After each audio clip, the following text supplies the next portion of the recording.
Hello viewers, তোমরা সকলে কেমন আছো? আশা করি সকলে অনেক ভালো আছো। আজকে যে বিষয়টা আমি তোমাদেরকে দেখিয়ে দেবো সেটা হলো কিভাবে তোমার পুরাতন জিমেলের বা জিমেল অ্যাড করা আছে কিন্তু তুমি জিমেলের পাসওয়ার্ড মনে নাই এবং পাসওয়ার্ড ভুলে গেছো, সেই বিষয়টা আজকে আমি তোমাদেরকে ক্লিয়ার করে দেবো। তাহলে চলো দেরি না করে শুরু করা যাক। এর আগে ছোট্ট একটা রিকোয়েস্ট, তুমি যদি আমার চ্যানেলে নতুন হয়ে থাকো অবশ্যই চ্যানেলটিকে সাবস্ক্রাইব করে আমাদের সাথে থাকবে এরকম সুন্দর সুন্দর ভিডিও সবার আগে পেতে। এখন আমরা চলে যাব আমাদের ফোনে থাকা সেটিংসে।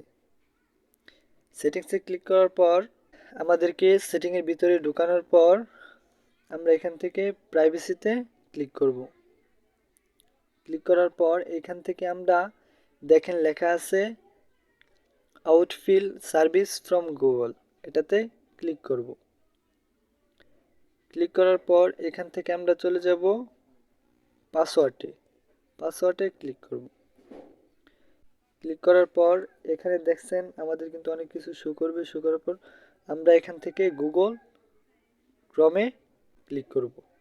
ক্লিক করার পর এখানে আপনার ফোনে লক এর পারমিশন চাবে, আপনি আপনার ফোনে লক দিয়ে পারমিশনটা দিয়ে দিবেন। দিয়ে দেওয়ার পর এখানে দেখছেন আমাদের কিন্তু অলরেডি এই পাসওয়ার্ডগুলো কিন্তু এসে পড়েছে। অবশ্যই আপনার মনে রাখতে হবে আপনার এই অ্যাকাউন্টটি যদি আপনি এখানে পেতে চান তাহলে কিন্তু অবশ্যই আপনার অ্যাকাউন্টটি জিমেল অ্যাকাউন্ট বা ফেসবুক অ্যাকাউন্ট যে অ্যাকাউন্টটি হোক সেই অ্যাকাউন্টটি কিন্তু আপনার ওই জিমেলে অ্যাড থাকতে হবে এবং সেভ থাকতে হবে।